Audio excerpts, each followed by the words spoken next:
Auzu billahi minash shaitanir rajim. Bismillahir rahmanir rahim. Assalamu alaikum, dear students. Welcome to week number 13, recorded lecture number 36. Well, in this lecture, we are going to cover three topics. They are gift and bribe, gender discrimination, and sexual harassment.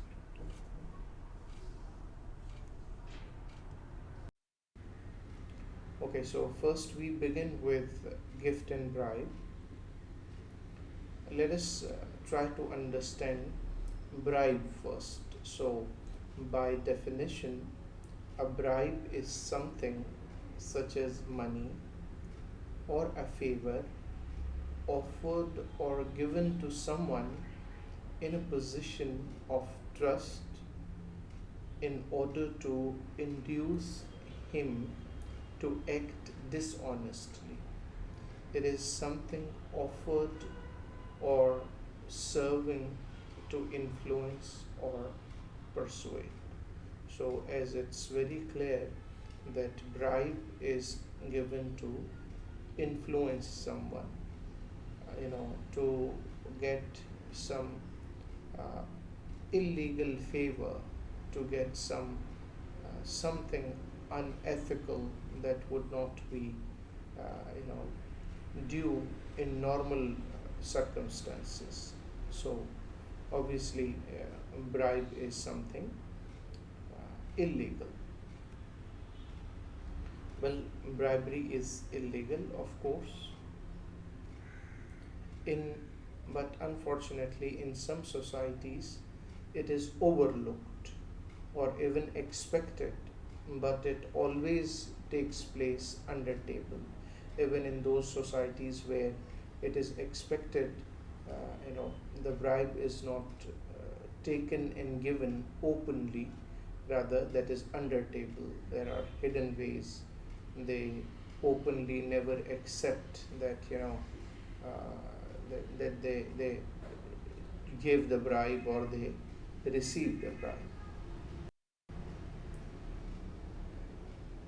Now, there are, of course, some reasons for not tolerating bribery. Number one, well, this bribe, it corrupts free market economic system and is anti-competitive. Obviously, when someone trusts in bribe and says, well, I can get this contract by paying some bribe, so obviously the company or the individual will not work on the quality, would rather keep that in mind, that my any product or service will be acceptable because I'll be paying bribes, so no one is going to ask for the quality. So, unlike the practice of buying the best product at the best price, bribery does not reward the most efficient producer, because if there is bribery system, it's not the most efficient producer whose product will be purchased, rather it will be the one who pays bribe, his or her product is going to be purchased. Well, it is sell out to the rich, it corrupts justice and policy and public policy. A small startup company does not have resources to compete in such environment. Sell out to the rich means those who have money, they can buy anything and they can buy anyone, right? And when things are there on the basis of bribe, so there won't be any justice or public policy, even if that may be there in documents, in writing, but actually it won't be implemented. So in such situation, a small startup company cannot survive because they won't be having enough money to give the bribe, or if they are working on efficient product, then they won't be left with enough money or that room for the bribe. Well, number three, bribery treats people as commodities that can be bought and sold. So, you know, where the cultures which have this bribery, in those cultures, people are, like commodity, like any product. Anyone has, every person in that, you know, organizational setup has a value according to their rank and according to their position, but they can be bought. Bought means, of course, their decision can be bought by giving them some bribe. So, those who want to have their work done, they can easily get their work done by paying some money or by paying some bribe in any other form. Well, we need to differentiate between gift and bribe. Bribe is illegal. On the other hand, gift is legal, and but there are certain things one should keep in mind before deciding on, you know, differentiating between gift and bribe. You know, at workplace, uh, in most of the cases, people won't come to you while giving you money for some favor. They won't call it bribe. In fact, they'll say, well, this is a gift for you. But every gift may not be gift. So, a professional needs to understand very clearly how to differentiate between a gift and between a bribe. Well, the first thing that should be kept in mind is a relationship. Someone who brings a gift for you, what is your relationship with him or her? For example, you are working for a company, and one of the companies from which your company purchases raw material, and of course you are giving them profit, and there are many other companies that are willing to sell their products to your company, but you receive one representative from a company, say company A, and he or she gives you some gift, particularly, when you are about to have some deal with them. So, your relationship and the company representative relationship, you need to analyze the relationship. For example, on the other hand, one of your friends or your colleagues who is also your friend gives you a gift, and maybe that is an acceptable relationship. Or a colleague gives you a gift, or a family member gives you a gift. Well, in case of family member, you cannot doubt for bribe, right? Like your father gives you a gift, your mother gives you a gift. So these all are your friend gives you a gift. So in all these cases, the relationship is an indication that yes, that is a gift. So, but if there is someone, a stranger, or someone you are in a business situation with, if they bring you a gift, then maybe you need to be careful while receiving the gift. So, the one thing that you should consider while receiving the gift is a relationship. The one who brings you the gift, what is your relationship with him or with her? Now, second thing that should be considered is value. Value of the that gift. Now, there are certain gifts which actually companies use for their publicity. For example, many companies have, uh, diaries printed with their company name and logo. So, receiving such gifts actually won't go for bribe because of their values. Number one, that is the company's marketing. Second, their value, I mean, their worth or their cost is not that much expensive. They are not that much expensive. Similarly, receiving, mugs with the company logo, or receiving calendars sometimes they bring you, or like sometimes they bring you keychains with the company name and logo. These all are actually promotional material, and usually they do not uh, cost a lot. So in most of the organizations, there is no harm in accepting such you know small tokens of gestures, which other companies may bring you. But if someone wants to uh, gift you, like a company representative you are doing business with, if someone wants to gift you a mobile phone, a cell phone that is worth 100,000 rupees, then maybe you should be careful, because value of that gift is much higher than routine. Of course, the value would also uh, vary according to the status of that particular person, but still it should remain in acceptable range, right?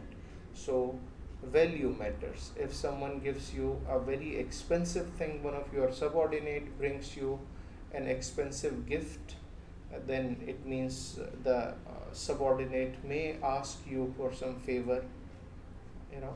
So if there is something too much expensive, then you should most probably inform your immediate bosses about such gifts, and then if they allow you, you can keep it. Or sometimes you are not in a position to deny, if that is a company. So if you are afraid of denying, and you think that the relationship between two companies is going to spoil, then you may accept it, but then you should take that to the relevant higher authorities in your company, and you should inform them that this is the gift, and rather you should give the gift to them.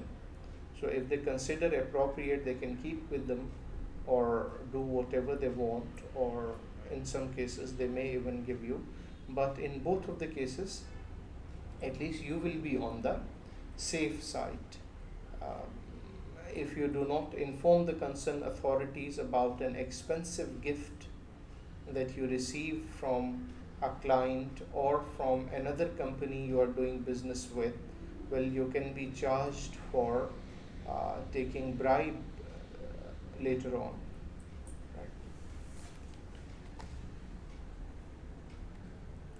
Now, third thing, that is occasion. Well, on various occasions, colleagues and even the organizations having business with each other, they do share some gifts. Like, for example, there can be some religious occasions like Eids for Muslims, Christmas for Christians, and Diwali and other such events for Hindus. So on special occasions, sometimes organizations and colleagues, they do share some small tokens of gestures, and there is no harm in exchanging those gifts or receiving those gifts, if they are related to the relevant occasion. For example, if someone goes for Umrah, and while he or she comes back and brings your colleague, one of your colleague or one of your subordinate, he or she goes for Umrah, and from while returning from Umrah, he or she brings you some dates and zamzam, and that small gift that usually is uh, brought for the connected people, colleagues and relatives. So there is no harm in accepting that gift, because that occasion is there. But if someone returns from Umrah, like your subordinate or your client or someone from another company you are currently doing business with, and the person brings a cell phone that's worth 100,000 rupees, and says, well, this is the gift I have brought for you on the occasion of Umrah that I have just performed. then maybe that neither matches the occasion nor the value allows you to accept that gift. So you need to see relationship, you need to see value of the gift, and you also need to see the occasion. Then its position also. That, for example, you had been working for an organization for last 5 years, but recently you have been promoted to a position where you can make decision. Previous, like head of the department, you had been working in that company for last 4 years, and you were not head of the department. So in 4 years you did not receive any gifts, but now as soon as you become head of the department, and if you start getting gifts now, maybe from your clients, or maybe from the companies doing business with you, or maybe from your subordinates, then perhaps uh, you know that can be because of the position. They may be given to you to influence your opinion that you are going to make about certain contracts in future, or maybe about certain promotions in future, or certain other decisions. So position also matters. So I would advise that in your professional life, when someone brings you a gift, these four things can help you. You need to see your relationship with the person who offers you a gift. You also need to consider value of the gift, and then you also need to see occasion of the gift. Sorry, occasion when the gift was given, and you also need to see your position. Maybe it's because you are in a decision making position, that's why the gifts are brought to you. So these four things can help you to differentiate between a gift and bribe. Okay, what do you think about in the below given scenario, right?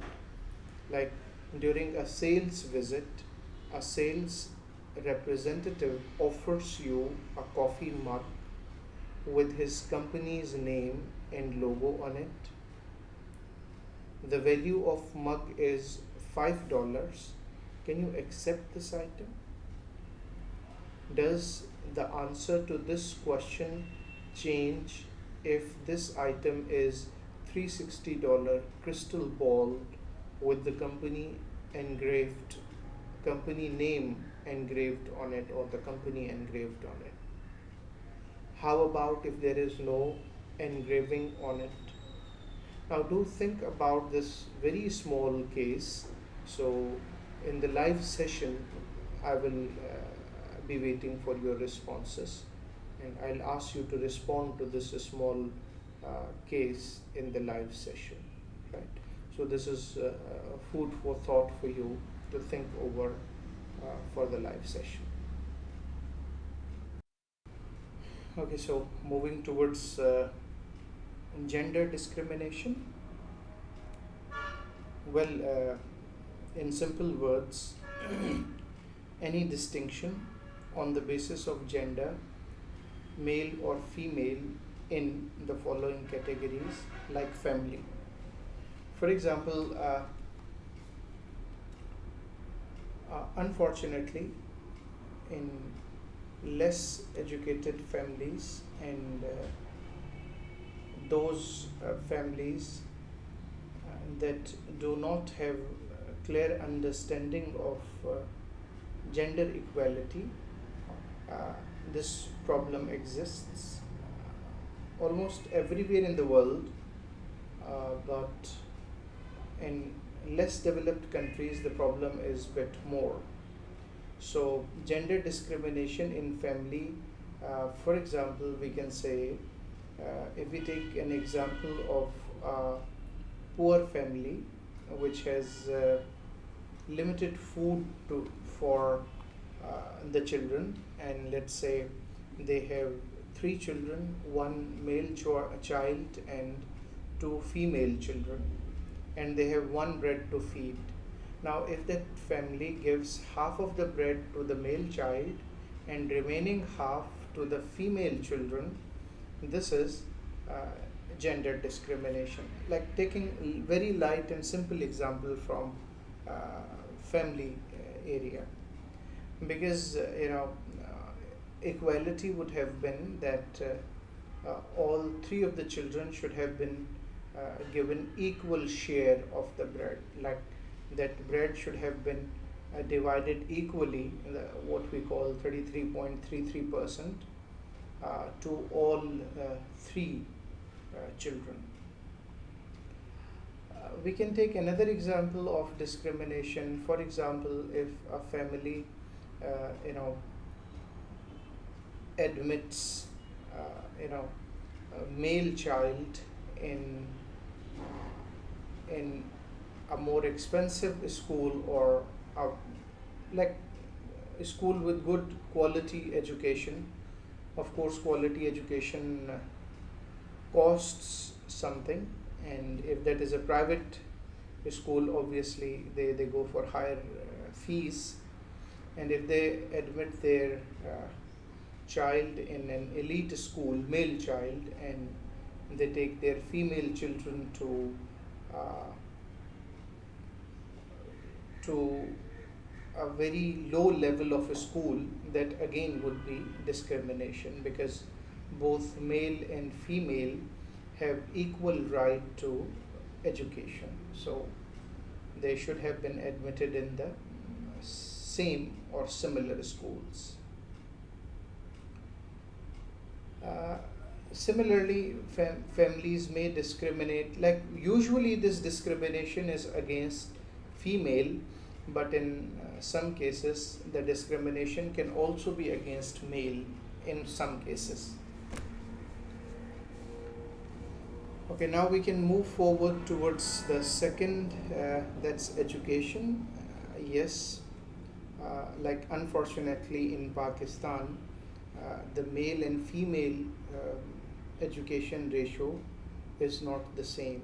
Like there are less number of female getting education in Pakistan as compared to male. Though male, we have not reached 100% in even in male, but as compared to male, the ratio of female going to schools, colleges, and universities is far less. But now, Alhamdulillah, it is increasing now, slowly and gradually. There is increase. We can see more female, in education, and in universities.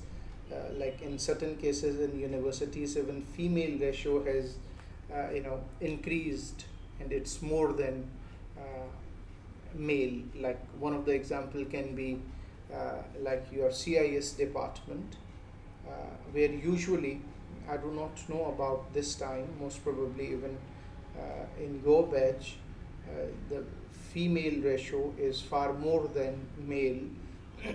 So the number of female going to school and taking education is alhamdulillah increasing in Pakistan, and that is a positive sign, because both male and female have equal right to education and both can serve their nations.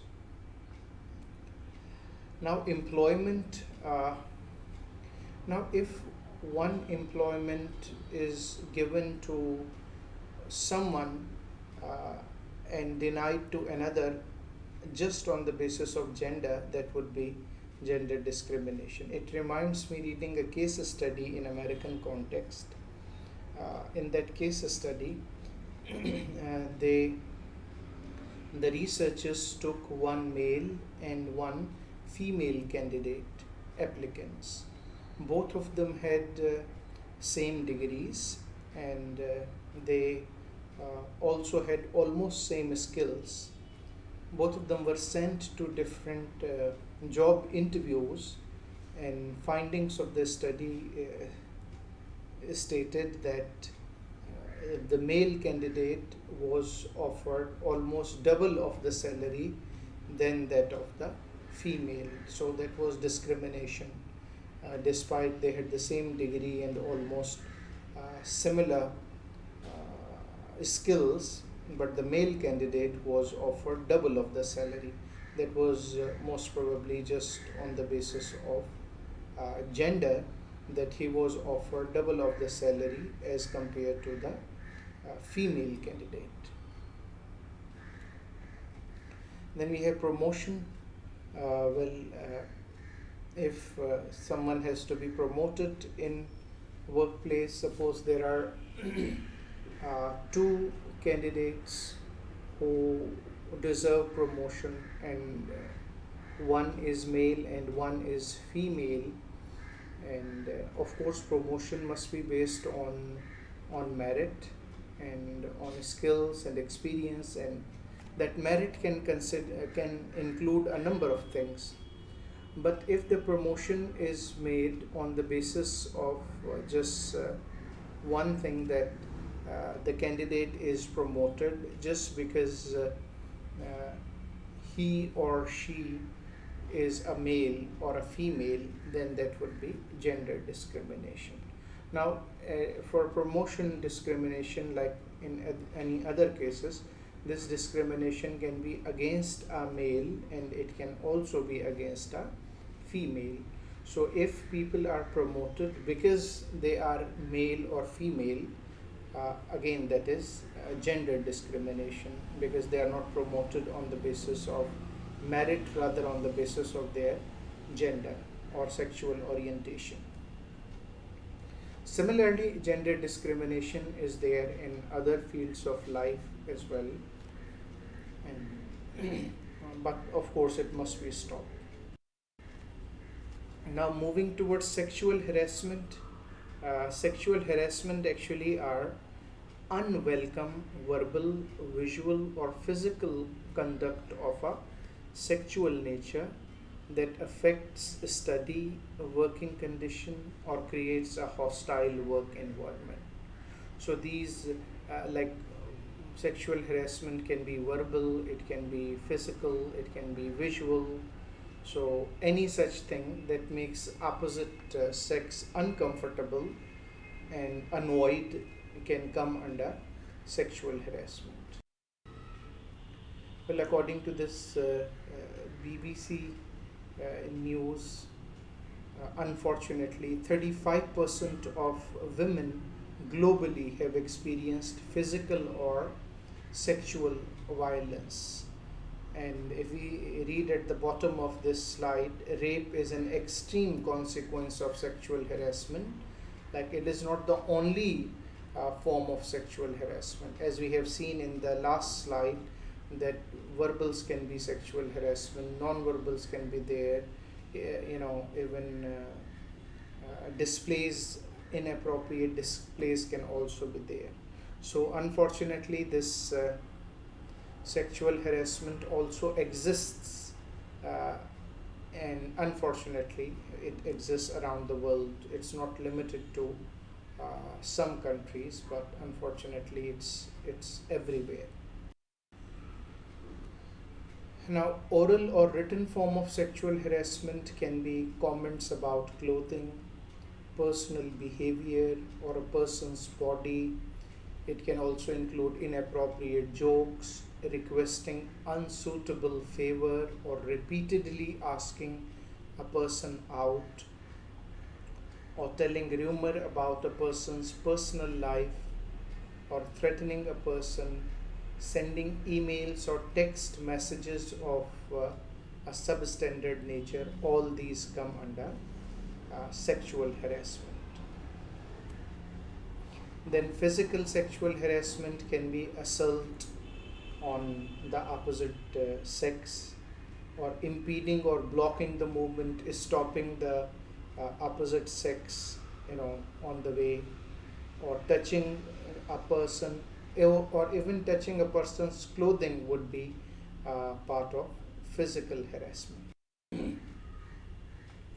Well, non-verbal form of sexual harassment can include looking up and down a person's body, and derogatory gestures or facial expressions of a sexual nature, or following a person. These are non-verbal forms of sexual harassment. Then there can be visual forms like posters, drawings, pictures, screensavers, emails, or text of a sexual nature. So they are also, visual form of sexual harassment. We must understand these all are forms of sexual harassment. Quite often, many people think that only physical harassment is harassment. No, that is one extreme form. These all verbal, written, oral, non-verbal, visual, these all are forms of sexual harassment, and they must be avoided. Well, then we can come towards two types of sexual harassment at workplace. One is the hostile work environment. Well, verbal, physical, or visual form of harassment that are sexual in nature and unwelcome fall under the category of hostile work environment or sexual work environment. A single severe incident, such as sexual assault, could create a hostile environment, but more commonly, a hostile environment is created by a series of incidents. That a number of incidents are reported, which create hostile environment, uncomfortable environment for the uh, women usually, but in rare cases it can even be for the men. Well, second type of sexual harassment at workplace is quid pro quo, that is this for that.